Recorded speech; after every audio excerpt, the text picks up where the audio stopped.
Sheikh Imran Hosein, I'm very pleased to have you once again. It's a great honor. I have asked subscribers for questions, so I have my own natural curiosity and questions from other people. And perhaps you'd like to introduce the mood and subject for today. We are, Morris, on the brink, perhaps, of a pit of fire. And I am anticipating that an attack will be launched on Syria, kind of a desperado, because everything else has failed, and Putin checkmated them in Geneva. And so now, perhaps throwing caution to the wind, just perhaps the Turkish armed forces might launch an attack on Syria. And if that happens, I think Putin is going to respond vigorously. So we are standing at this moment on the brink of a pit of fire. Yes, Russia did voice strong opinions regarding Turkey's stance. I detected Russia's support for Syria not, for Turkey not to interfere or involve. At times Russia is ambiguous, but it was not ambiguous about telling Turkey not to get involved. Well, Lavrov, I don't know, the Russians give mixed signals. It's very encouraging that you suggest they are steadfast behind Syria. They have just sent some ships to Tartus, correct? Yes, I've heard about that. Well, many of the questions do revolve around Syria that I've been given by subscribers and people that follow you. Shall I read some out, or shall we banter? Do please. Okay, just give me 1 second. I wasn't entirely prepared, but they are here. So, well, I'll just start ad hoc. When will the Arab world realize that it is better that the Shias and the Sunnis join hand in promoting their agenda and to strengthen their position on the globe? Yes, there are 1.5 billion Muslims, but how divided are they? And that is from a user 408 Magenta on YouTube. Bringing about Shia-Sunni solidarity to face a common threat is not too difficult a proposition, except that Saudi Arabia, true to form, from day one, emerged on the screen of history in a very mysterious way, and has consistently from day one functioned as a client of the Judeo-Christian Anglo-American Western Alliance. And Saudi Arabia it's an alliance of a political family, the family of Ibn Saud, and a religious movement, normally referred to as the Wahhabi movement. The name Wahhabi has created problems, and so they prefer to be called Salafi. And it is this religious movement which has been brainwashed, harnessed, programmed, and they are the ones who are now engaged in a vociferous, relentless attack on the Shia, religious and theological attack on the Shia, and doing so in order to lay the foundations and to foment Shia-Sunni civil war in Islam. I believe I did make mention of this in our last interview, that this is the master plan to foment Shia-Sunni civil war in the world of Islam. The fact that that civil war has not as yet broken out, it is something commendable that the rest of the world of Islam is not being seduced and not likely to be seduced. Unless, and of course, you have some act of monstrous terrorism directed, for example, against the Shia, and then you blame the Sunni. Typical Zionist methodology. Or an act of monstrous terrorism against the Sunnis, and then you blame the Shia. So you can get them at each other's throats. I have been doing my bit, Morris. I gave a lecture recently on the Shia, the Sunni, and the end time. And in that lecture, I pleaded for us to recognize this master plan of seeking to foment Shia-Sunni civil war in the world of Islam, and that we should try to ensure that we do not fall into that trap. And most of my listening audience and viewing audience, fortunately, are in agreement with me. So I have not lost hope. I believe that there is hope that we can avert Sunni-Shia civil war in Islam. They have been successful in the sectarianism of everywhere, Iraq, now Syria. I mean, it is a tactic used. And you said Saudi from the day one, but I believe there was a King Fahd in the 1980s who was actually revered quite highly, and he was assassinated, yes? That's Faisal. Excuse me. Yeah, that was King Faisal. Yes, we hold him in high esteem because he broke ranks with his family.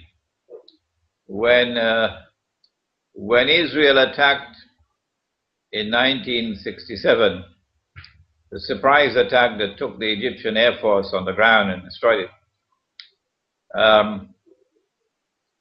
Faisal, that war, of course, saw Egypt and Syria and Jordan defeated.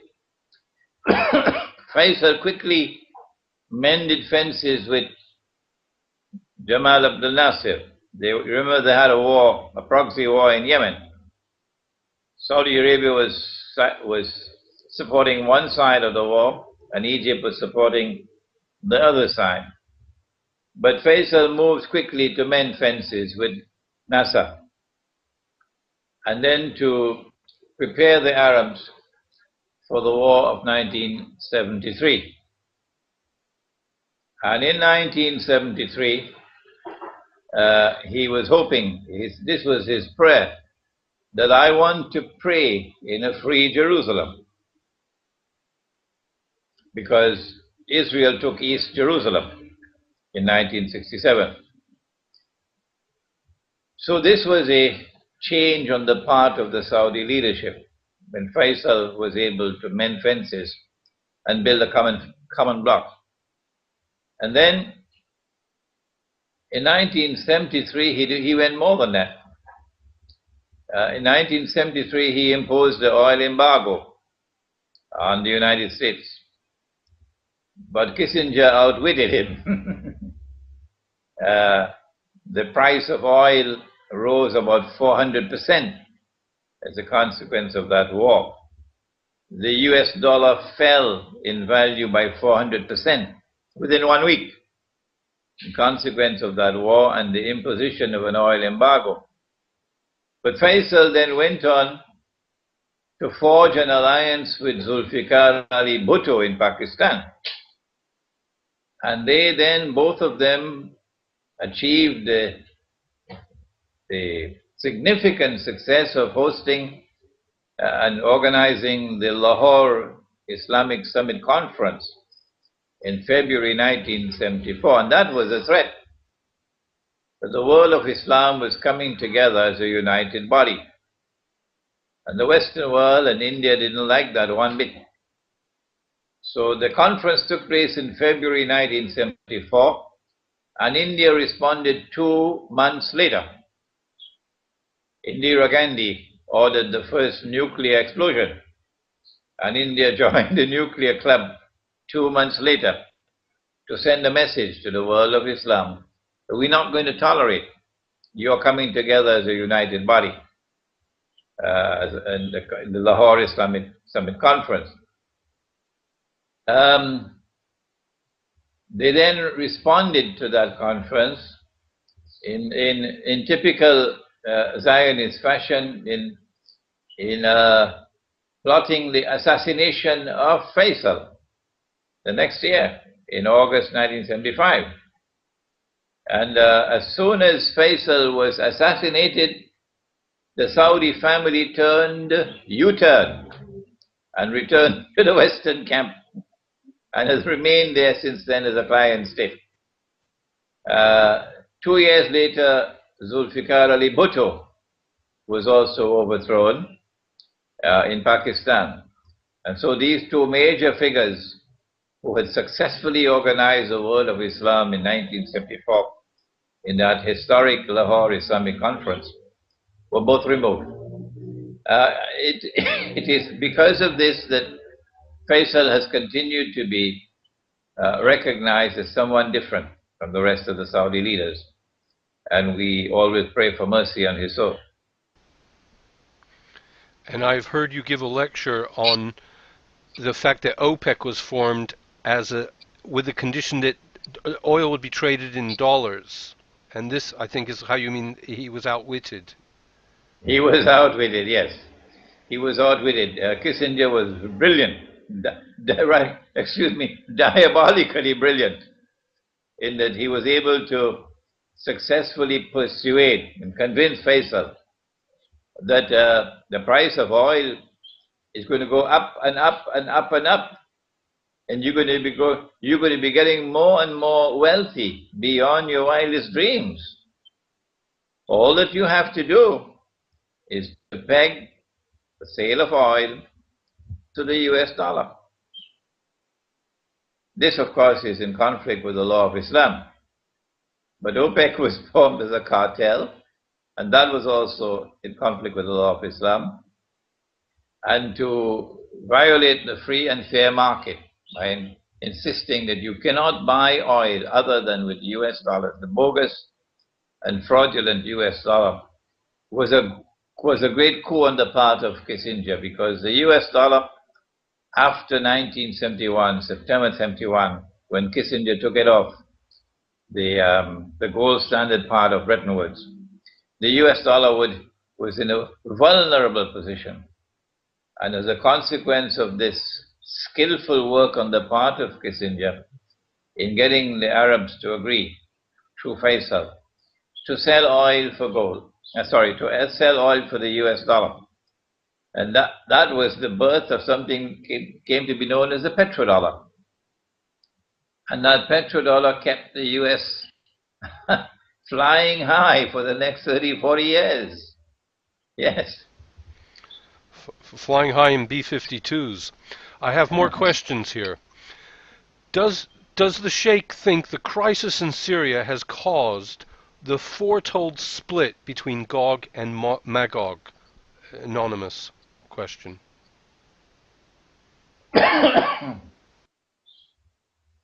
It is clear that Gog and Magog are now moving in the direction of a head-on collision, which we anticipated. Gog being the Anglo-American Zionist alliance, which has NATO as its military arm, and Magog being Russia, but Russia is also Christian Russia. There are two Russias there. And that conflict between Gog and Magog which is most likely to be one of the use of nuclear weapons, appears to me to be now inevitable. Inevitable. It's just a matter of time. So yes, my answer is yes indeed. Gog and Magog are now moving towards a head-on collision. And it's the Syrian crisis that has speeded this up. Our eschatology, Islamic eschatology, places the area of Syria and Turkey as the most volatile region of the world and the one which is going to witness the Great War. Okay, I move on. This question is from a user DinaPoli123. It seems more and more clear that the Islamists, such as the Muslim Brotherhood and the NTC in Libya, the rebels in Syria, the Islamists in Pakistan, all are working together with the Zionists. It seems after every overthrow of these Arab regimes, the governments are more open to Western influence and to invite the capitalists into their country. No, I don't think that is entirely correct. The world of Islam is not homogeneous. I have identified one sectarian movement that used to be called the Wahhabis, who are being exploited and used by a Pied Piper. And that Pied Piper plays the tune and they dance to the tune because they are deficient in understanding. They do not understand that they're being taken for a ride. The reason why the Zionists want these so-called Islamic governments in power around Israel is because these so-called Islamic governments can then be manipulated by remote control to act in a way that will provide Israel with casus bellum. Israel wants to wage a big war which will decimate the Arab population around the Holy Land, bring about a substantial reduction in the population of the Arab world. But Israel does not want to wage that big war and appear as an aggressor. So she needs an excuse. And that excuse was manufactured and it is emerging. It began with the Arab Spring and then predictably with the emergence of so-called Islamic governments. But the stumbling block in the way is Syria. And if they do not succeed in Syria, their plans will go to naught, all fall down. So Syria is do or die for them. They cannot afford to fail. And this is why Hillary Clinton is now hysterical. That Russia and China will pay a horrible price. Reading between the lines, I believe it's a Turkish invasion of Syria that's coming, but I can be wrong. And so the bottom line is that the so-called Islamic governments are emerging as part of a plan that will allow Israel to declare that we are now under grave threat, that Islam is rising in the world, and Islam constitutes a menace to Israel and to mankind. And that seems to be the plan at work. But not all Muslims are like that. There are many, many Muslims who detest the Zionists and detest the Anglo-American oppression, it's NATO oppression of mankind, and long for freedom. And likely to turn in a friendly way to Putin, to forge an alliance with Russia in order to confront a common enemy.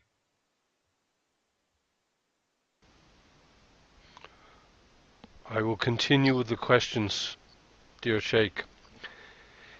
This is from Syrian Girl. She's well known on YouTube. Is there an end to the world? Is there an end of the world prophecy in Islam regarding Damascus? Yes, there is. Damascus occupies a very, very important position in Islamic eschatology. The Prophet, Allah's blessings be upon him, has prophesied a number of events which must occur before history can end. These events, which will occur in the end time, have as their most important of all events the return of the Son of Mary, Jesus, the Son of Mary, the true Messiah. And he's going to return not in downtown Chicago, but in Damascus. In Damascus. And there's another divinely appointed figure in Islamic eschatology. You may have heard of the Imam al-Mahdi, one of the supreme figures of the Shia, but also accepted by the Sunni. Imam al-Mahdi will be in Damascus when Jesus returns. He'll be in a masjid or a mosque. The prayer is about to take place. The Antichrist and the Israeli armed forces are outside. And then Jesus descends in the masjid. And the Imam recognizes him and says, "This is the Son of Mary." In much the same way that John the Baptist, standing in the river, when he saw Jesus, he said, "Here he is. This is the man you've been waiting for. This is the Messiah." And so history repeats itself.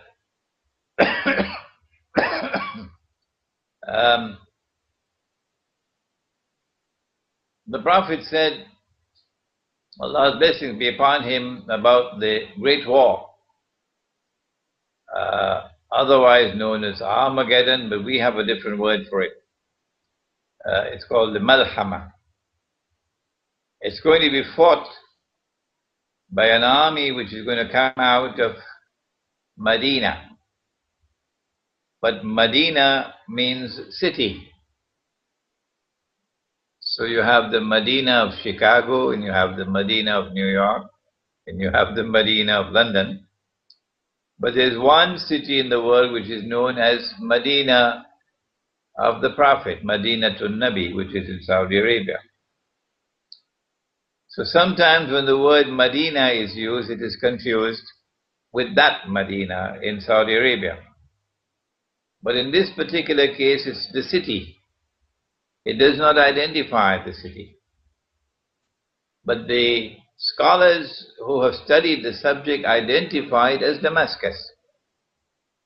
That out of Damascus will emerge an army which is going to confront Rome. And in our last interview we did take up the subject of Rome. That there was a Rome which was in Rome, in Italy, which was pagan. And then Constantine took it to Constantinople. And that became the second Rome, which was Christian. And then subsequently, some centuries later, Rome then became Christian, discarding its pagan roots.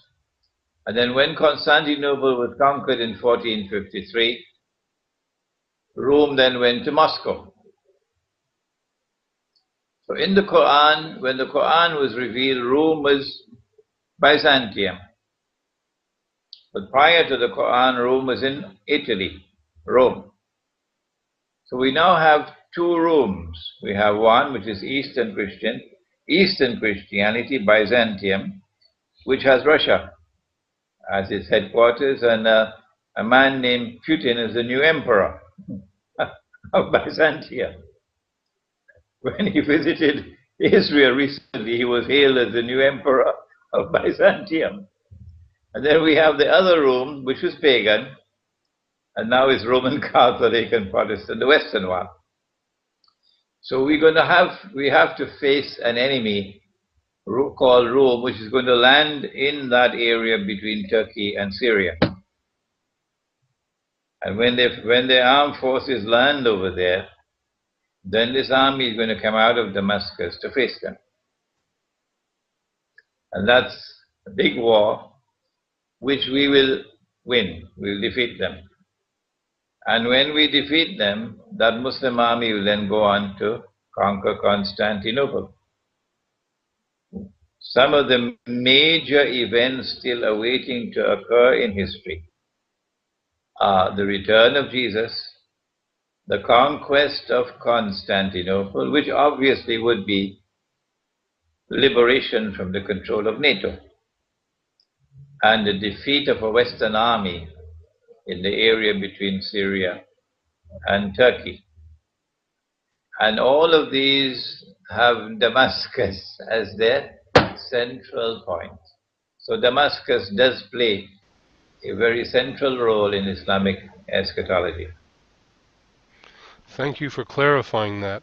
At one point I thought you were talking about a Damascus army going to fight Rome, which is Russia, but you clarified that.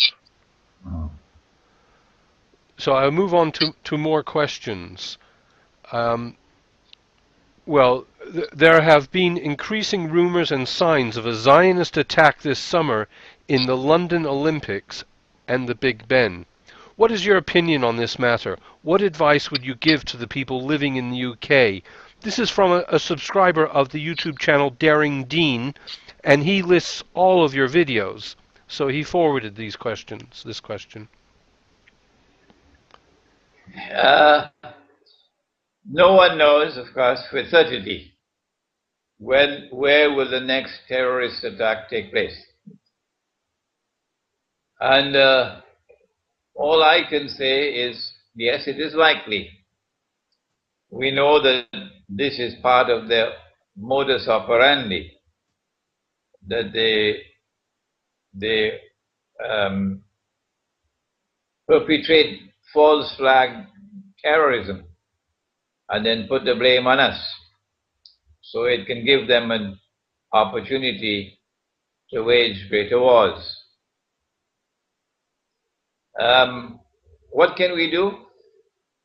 There's nothing we can do, nothing, to avert an act of terrorism which is planned in secret. We don't know when it's going to take place, where it's going to take place. But the world is not, a haphazardly constituted world, not in Islam. The world is a moral order. There's a God who watches over all things.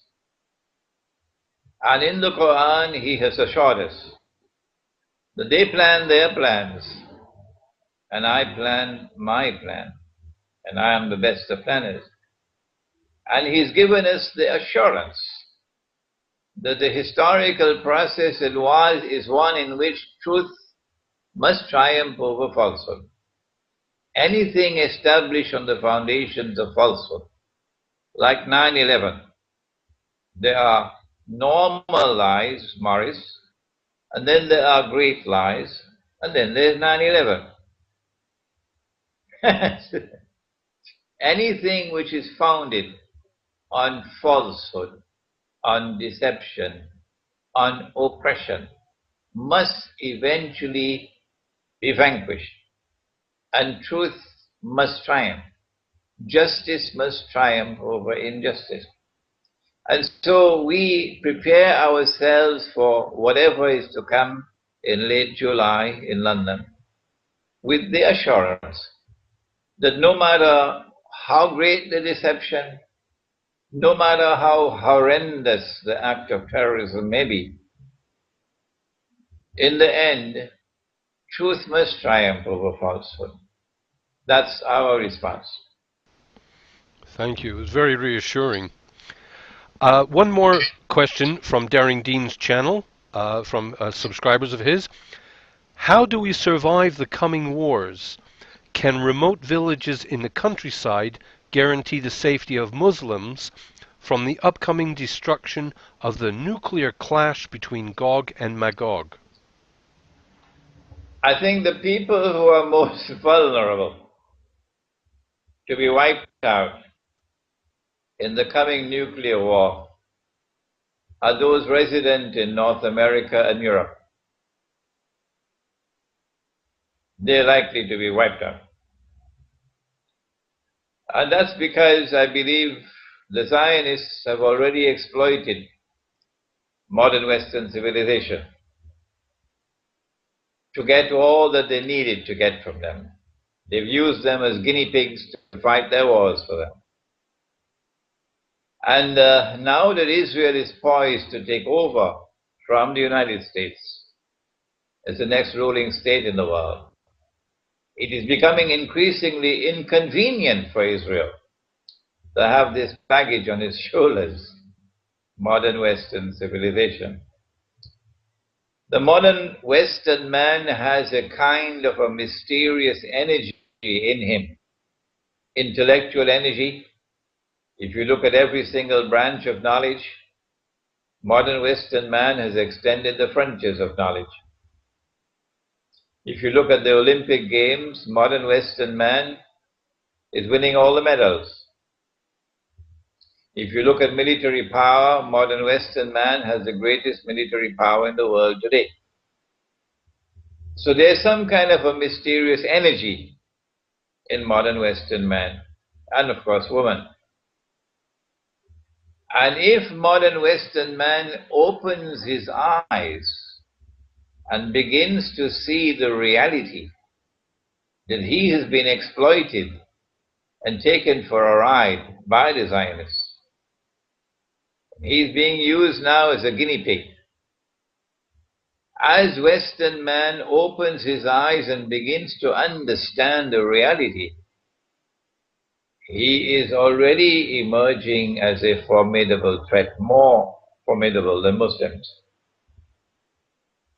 And so I believe the master plan is to get rid of modern Western man before his eyes open big enough to be able to understand and to constitute the gravest of all threats to Israel.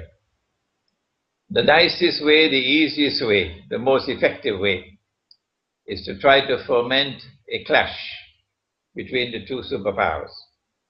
So you have thousands of nuclear weapons being used, one against the other. And that'll be the end of modern Western civilization. What can we do? In Islam, we have the belief that life and death are in the hands of the one God.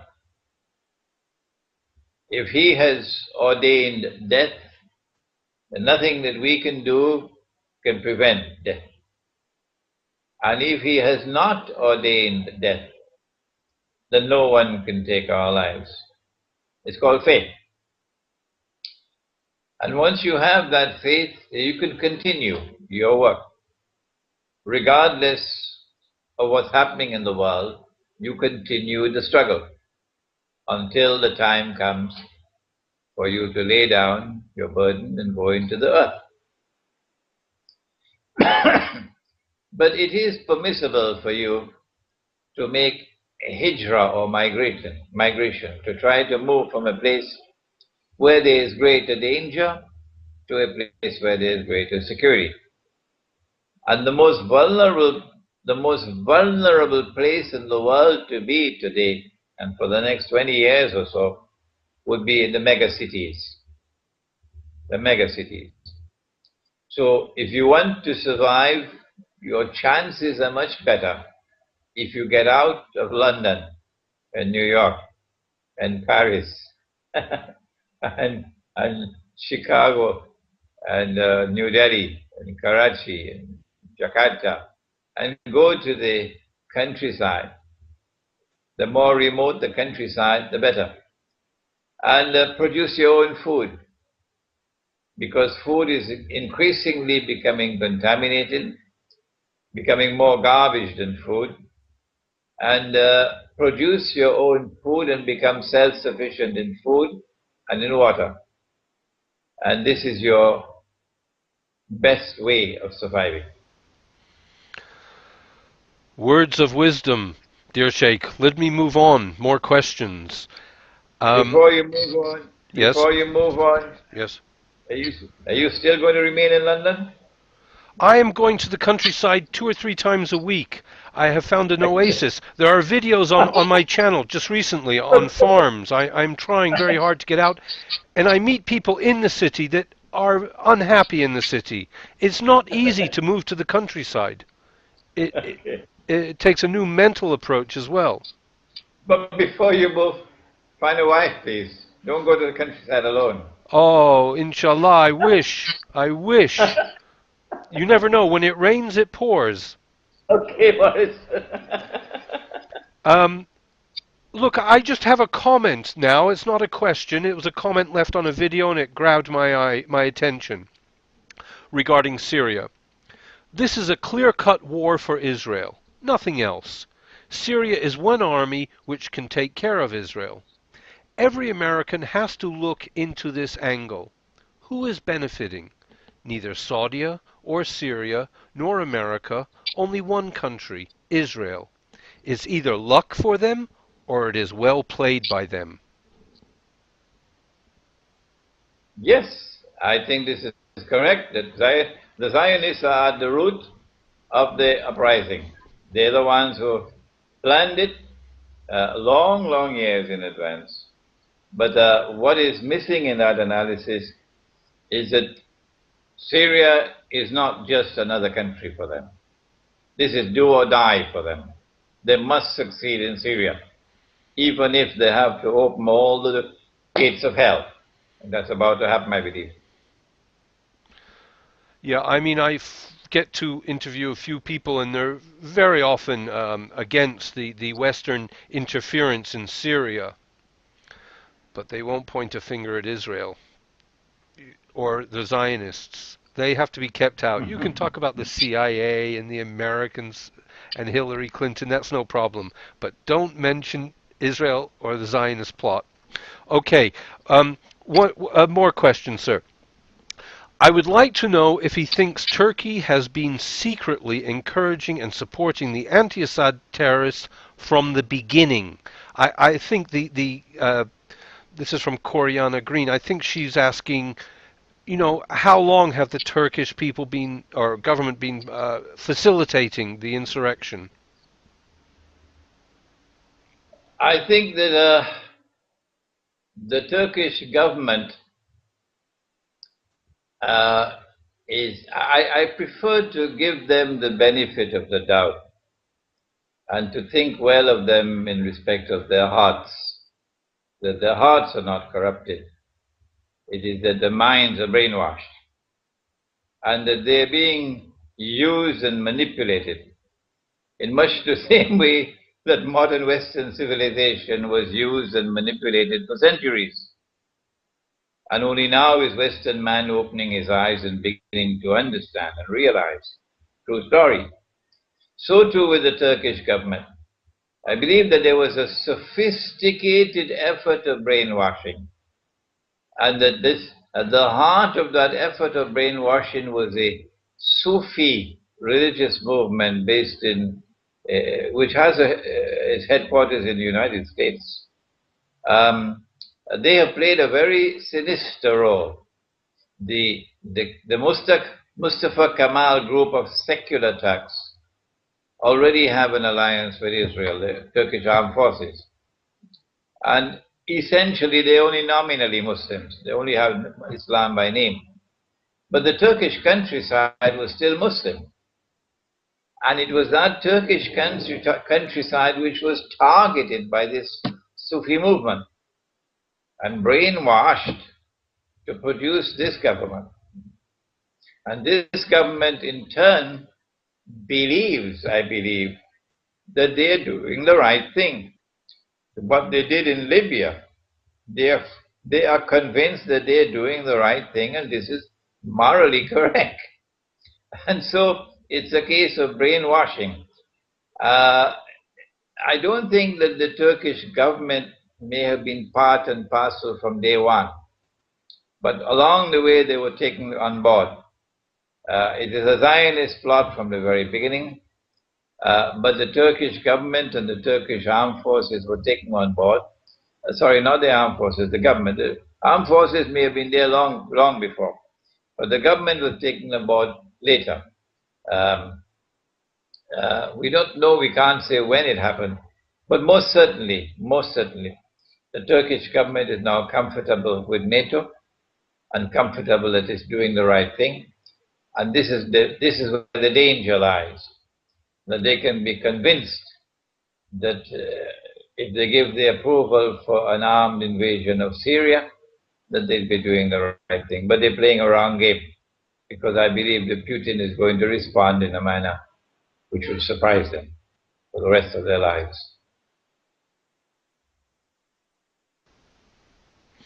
The Sheikh wants to build villages for only Muslims to live in and have their own system.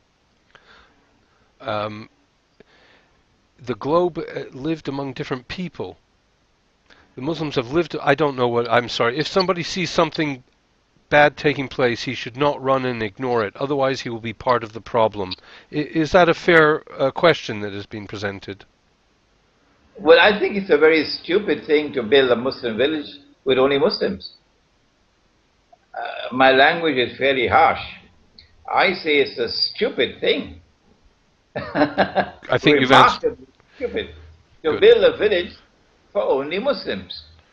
A more intelligent thing would be to build a Muslim village and to invite non-Muslims to come and live with us on the basis of a friendly relationship and on the basis of an understanding of a norm of public conduct. For example, we are turning away from that alcohol-ridden society. We are turning away from that society of nudity and public obscenity. We want to build a clean environment for our children. So to the extent that there are Muslims who want to do that, and we can get Jews to join with us, and Christians and Hindus and Buddhists, and you are not hostile to Islam, and you can agree with us on a code of public conduct, that there is no public nudity in the Muslim village, that you're not going to be drinking and getting what is called stone drunk or binge drinking, not in our village. This appears to me to be an intelligent way to bring together people of different religions, of different tribes, and show that we can live together as a family. But to build a Muslim village for Muslims alone, that's stupid. Thank you for clarifying. In London, you cannot go down the street without seeing someone carrying a can of beer. The questions for Sheikh Hosein, I have more. What is your view on the future of the Kurdish conflict between Iran, Turkey, Iraq, and Syria? How will the Kurdish conflict shape the interests of Zionists, or will it be a blow for Zionists? This is from Umar Bat in Kashmir. Wherever there are a people who have been oppressed by the modern secular state which has emerged from the Western world, the Zionists would look upon those people as an opportunity waiting to be exploited. And so the more that Turkey oppresses the Kurds, and Iraq and Syria and Iran, oppress the Kurds, deny them their language, deny them their culture, deny them liberty, the more the Kurds are oppressed, the more likely it is that the Zionists will come along one day and say, we can deliver you. We can deliver you from oppression. And then take them for a ride and use them to advance the Zionist agenda. This is, I believe, already taking place behind the scenes. It is possible, I can't say for certain, that you may have Kurdish mercenaries already fighting in Syria against the regime. I've heard Kurdistan is a Zionist project at this time. I have a personal question. I don't know what it means, but I'm just reading what is typed. I didn't have time to prepare. What kind of new rule for Tunisia is planned in the new Arab world scenario of the times of a greater Israel coming, and for Algeria? There are voices on Tunisian news saying that Tunisia has become a platform for terrorists coming from everywhere since the borders to Libya and Algeria are not so safe. Thank you, from Java Gurk. I am not, as they say in French, au courant with what's happening in Tunisia and Algeria and Morocco because my attention has been focused elsewhere. But the master plan is working in the Islamic, so-called Islamic parties won the elections and formed the government. But they are behaving in much the same way that other so-called Islamic parties and Islamic governments are operating in the Arab world as a result of the elections. And that is that they are acting in a way which is likely to lead them to be exploited by Israel to advance Israel's agenda, to act in such a way eventually that Israel can claim that they now pose a threat to Israel. Beyond this, Maurice, I am afraid I can't comment other than superficially, because I have not been focusing my attention on that part of the world. Okay, perhaps I'll make this next question the last one. There are plenty more. Maybe I'll ask you something afterwards. Can you please ask the following question to Sheikh Imran? Today, Iran and Armenia, the first nation to adopt Christianity as its official religion, signed a security agreement. Does this signify what Imran has been predicting on Islam and Eastern Christianity will join hands? It's a positive sign when Iran can sign a security pact with Armenia. It's a positive sign because it is an event which is moving in the direction of the fulfillment of the prophecy of Prophet Muhammad, Allah's blessings be upon him, that you Muslims are going to make or forge an alliance with Rome. And Rome of the Quran, of course, is Byzantium, Eastern Christian world, and Armenia is part of that Eastern Christian world. But Iran has already forged close ties with Russia. And Pakistan is moving in like an old Ford, now and then, stop and go, but moving towards Russia. When the civil war takes place in Turkey, I believe we'll find Turkish alliance with Muslim Turkey, with Russia as well. The conquest of Constantinople can only have one military significance for me.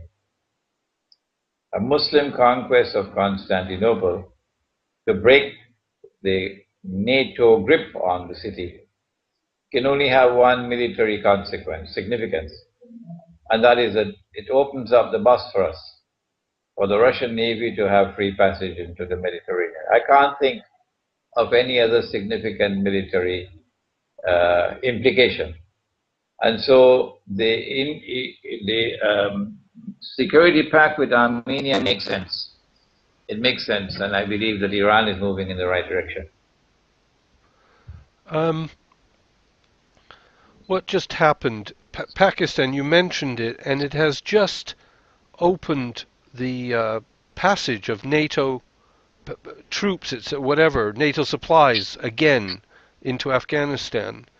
It, when so clearly the majority of the population are against it, what is the situation in Pakistan?